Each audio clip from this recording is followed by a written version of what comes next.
Alright, let's start with something big, the French Revolution. If there's one event that completely shook Europe and paved the way for Romanticism, it's this one. It began in 1789 and ran roughly until 1799. And yes, those dates are exam favorites. So, what was it all about? In simple terms, it was an ideological, political, and social earthquake. France moved from an absolute monarchy ruled by kings and aristocrats toward a republic founded on Enlightenment ideas. For the first time, people began to think of themselves not as subjects of a ruler, but as citizens of a nation. That change in identity from obedience to individual rights is central, and it's been asked in exam more than once. The revolution began with idealism, liberty, equality, fraternity, but quickly descended into chaos. The reign of terror saw tens of thousands executed. Historians estimate between 18,000 and 40,000 people lost their lives. What began as a fight for freedom turned into dictatorship, bloodshed, and instability. Over the next decade, France swung wildly from monarchy to republic to dictatorship and finally to empire under Napoleon Bonaparte. Napoleon's rise led directly to the Napoleonic Wars, and that's another key exam connection. These wars spread revolutionary ideas across Europe, but they also sparked fear and nationalism in other nations, especially Germany. In Germany, writers and philosophers pushed back against Enlightenment rationalism. This movement, the Counter-Enlightenment, helped give birth to the Romantic spirit. Romanticism in many ways was a reaction against cold reason. It celebrated emotion, imagination, nature, and the individual soul. This link between the French Revolution and the rise of Romanticism has been highlighted in exam questions again and again. Now, politically, the revolution's outcome was messy. There were too many monarchies for a republic to survive, and too many republicans for monarchy to return easily. The dream of equality clashed with the reality of power, but one thing did stick: the modern idea of the nation-state. The revolution taught people that the nation belongs to its citizens, not its rulers. It also changed the global imagination. Revolutionary ideas about liberty and equality later inspired movements far beyond Europe. Even Marxist and Bolshevik revolutions echoed its logic of rebellion and state power. Unfortunately, those later revolutions also repeated some of its darker patterns, like executions carried out by the government itself. So, in short, the French Revolution was both the triumph and tragedy of idealism. It destroyed an old world and unleashed new forces: nationalism, secularism, and individualism that would dominate the Romantic age. The writers who followed Wordsworth, Coleridge, Shelley, Byron all inherited its passions and contradictions. Let's talk about Thomas Paine, a man who quite literally wrote revolutions into being. Paine wasn't just a writer, he was a pamphleteer, a political firebrand, and one of the most influential voices of his time. Born in 1736, Paine lived through three major political revolutions: American, French, and industrial, and somehow managed to anger powerful people in all of them. His writing spoke directly to ordinary readers, and his ideas about freedom, equality, and reason reshaped modern political thought. His first big breakthrough came with Common Sense, published in 1776, and yes, that date is often asked in exam. It was a small pamphlet with enormous impact. Paine wrote it for common people in plain, persuasive language, arguing that it was common sense for the American colonies to break free from Britain. It was published anonymously on January 10th, 1776, right in the middle of the revolution, and it completely changed the conversation. The tone was fiery, but the structure was almost like a sermon blending Protestant ideals with American identity. This connection between religion and revolutionary rhetoric has been raised in exam questions. Next came The American Crisis, a series of essays written between 1776 and 1783. These pamphlets were designed to keep the spirit of the revolution alive when morale was fading. The opening line is unforgettable and has been directly asked in exam: "These are the times that try men's souls." Through these essays, Paine reminded colonists that the struggle for freedom had divine support. turning ordinary endurance into moral duty. Then came The Rights of Man, written in 1791 and 92, another title you absolutely need to remember for exam. This one defended the French Revolution and directly attacked monarchy and inherited privilege. In Britain, it became the Bible of reformers and the nightmare of conservatives. The government hated it so much that Paine was tried in absentia for treason. But among the working class, it became a handbook for political rights and social welfare. And finally, The Age of Reason. This is probably Paine's most controversial work. Published in 3 parts between 1794 and 1807, another exam point, it takes aim at organized religion. Paine didn't reject belief itself, but he did reject the authority of churches and miracles. He argued for natural religion, the idea that reason and the observation of nature are enough to understand God. The Age of Reason questioned the Bible's legitimacy and accused the Christian church of corruption and political manipulation. It's one of the key texts of Enlightenment deism and has been specifically mentioned in exams. During his lifetime, Paine was vilified, seen as a troublemaker, even a heretic. But time has treated him much more kindly. Today, he is recognized as a cornerstone of modern political thought, a man who wrote for liberty, for equality, and for the power of human reason. So, to sum it up, common sense called for American independence. The American crisis kept that fire burning. The Rights of Man defended democracy and revolution. And The Age of Reason fought for intellectual freedom and faith guided by reason. 4 works and 1 revolutionary voice that still echoes around the world. Alright, let's talk about Edmund Burke, one of the sharpest political thinkers of the 18th century and a key figure in exam questions on political prose. Burke was born in Dublin on the 12th of January 1729. He studied at Trinity College and briefly pursued law, but soon realized his real passion lay in writing and politics. He entered Parliament in 1765, and from that moment he became one of Britain's most eloquent voices for constitutional balance, defending both liberty and order. He often debated the limits of the king's power and argued that Parliament should control royal patronage. When Britain introduced the Stamp Act in 1765, Burke criticized it, calling out the government's inflexibility toward the American colonies. Instead, he urged for pragmatism and cooperation, believing that government should function as a kind of partnership between generations, not as a battlefield of absolute rights.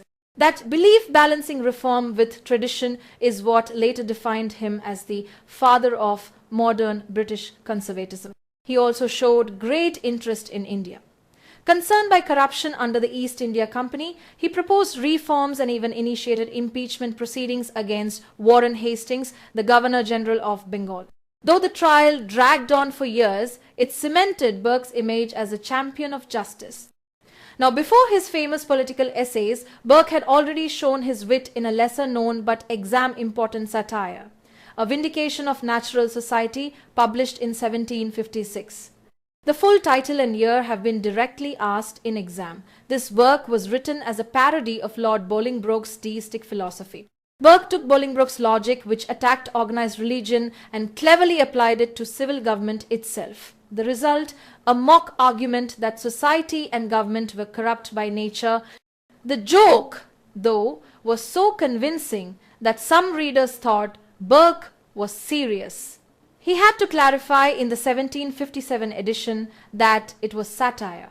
Interestingly, later writers like William Godwin viewed it as an early piece of philosophical anarchism. Now, his most famous and exam-heavy work, Reflections on the Revolution in France, published in 1790. At first, Burke had praised the early stages of the French Revolution, calling it a wonderful spectacle. But by 1789, his view changed dramatically. Watching the chaos unfold, Burke became horrified by what he saw as the destruction of law, morality, and tradition. He feared that France's revolution, driven by abstract rights of man, would unleash violence and instability across Europe. In Reflections, Burke argued that true liberty comes from continuity, from preserving institutions like the church, monarchy, and property. He insisted that change should grow naturally, not come through revolution. This idea, valuing tradition over destruction, has been asked directly in exam. He also rejected the idea that the French Revolution was anything like England's glorious revolution of 1688, which he saw as a restoration of lawful order, not a total upheaval. One of the most famous moments in Reflections is Burke's emotional defense of Queen Mary Antoinette.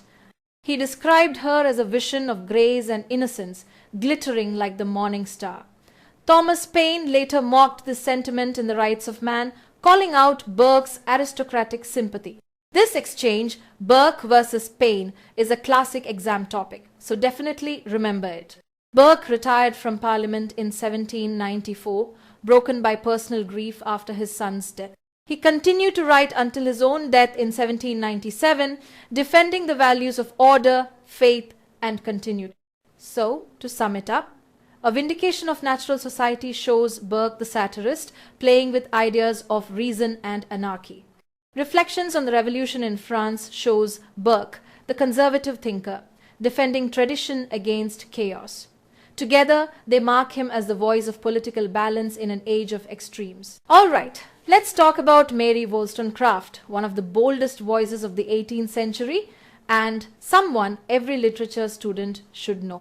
Her name always comes up in exam questions, especially for her groundbreaking work, A Vindication of the Rights of Woman, published in 1792. Now, what made her idea so radical for the time? Wollstonecraft believed that women weren't naturally inferior to men, they only seemed that way because they were denied education. She argued that if women were educated the same way as men, they could be equally rational, capable, and moral. That argument, equal education as the foundation for equality, is central to her work and has been asked in exam. Her path to these ideas began with experience. She worked as a teacher and later as a governess, and she saw firsthand how girls were trained more to please than to think. Before her famous treatise, she published Thoughts on the Education of Daughters in 1787, another title worth noting for exam. She also wrote a short novel, Mary, a fiction, and worked as a translator for the publisher Joseph Johnson, who was a key figure in London's radical intellectual circles. By the early 1790s, Europe was buzzing with the energy of the French Revolution. Wollstonecraft followed these events closely and even moved to Paris to see them for herself. There, she wrote A Vindication of the Rights of Woman, calling for a complete re-evaluation of how society educates and treats women. She insisted that women are not ornaments or property but moral beings, essential as both mothers and companions. Ignoring their potential, she said, weakens the moral foundation of the entire society. But here's something students often forget. A Vindication of the Rights of Woman was actually her second vindication. 2 years earlier, in 1790, she published A Vindication of the Rights of Men in response to Edmund Burke's Reflections on the Revolution in France. That earlier debate is often asked in exam. Burke, remember, had argued that tradition and social hierarchy kept society stable and that rebellion led to chaos. Wollstonecraft completely rejected that view. She said rights should come not from tradition or inheritance, but from reason and justice. Her personal life, meanwhile, was as unconventional as her ideas. While in Paris, she lived with Captain Gilbert Imlay, with whom she had a daughter, Fanny. After their separation, she struggled deeply, even attempting suicide at one point. Later, back in London, she joined a circle of radical thinkers and met the philosopher William Godwin. They married in 1797, though she tragically died just 11 days after giving birth to their daughter, the future author of Frankenstein, Mary Wollstonecraft Shelley. Before her death, she also wrote letters written in Sweden, Norway, and Denmark 1796, and her unfinished novel Maria, or The Wrongs of Woman, was published posthumously in 1798, both key exam references. So in short, Wollstonecraft's vindication made the radical claim that equality must begin with education and reason, not tradition or social privilege. She opened the door for later feminist thinkers, and her voice still echoes wherever the idea of equality is discussed, or, as examiners like to remind us, wherever we read those words. A Vindication of the Rights of Woman, 1792. Let's talk about the world of periodical writing, which really exploded in the 19th century. Think of it as the YouTube and Twitter of its time. Everyone who mattered in literature had something printed in these magazines. And yes, every one of these names has popped up in exam papers. We'll start with the Examiner, founded in 1808 by the brothers Leigh and John Hunt. That's your first exam cue. The paper called itself a Sunday paper on politics and theatricals. It mixed sharp political writing with theatre gossip and literary commentary. Writers like Byron, Shelley, Keats, and Hazlitt all appeared here, which made it one of the liveliest platforms of its day. Next comes the Edinburgh Review, launched in 1802 by Francis Jeffrey, Sidney Smith, Brougham, and Horner. It supported Whig politics and promoted the new romantic spirit, though ironically it was ruthless towards some romantic poets. Its reviewers famously attacked Wordsworth and the Lake poets, a detail that's been asked in exam more than once. Not to be outdone, the Quarterly Review arrived in 1809. It was founded by publisher John Murray Mark, that because Murray and Quarterly Review often show up together in exam, George Canning appointed William Gifford as the first editor, and contributors included Robert Southey and Sir Walter Scott. The magazine took a conservative line, basically serving as the Tory answer to the Whig-leaning Edinburgh Review. Then came Blackwood's Magazine, started in 1817 by William Blackwood. The first issue was actually called the Edinburgh Monthly Magazine, but it quickly rebranded as Blackwood's. The key writer here was John Wilson, who used the pseudonym Christopher North. That name is a frequent exam favorite. Blackwood supported Wordsworth, mocked Byron mania, and even launched fierce attacks on what it called the Cockney School, meaning Keats, Leigh Hunt, and their circle. It also printed early feminist essays by the American writer John Neal.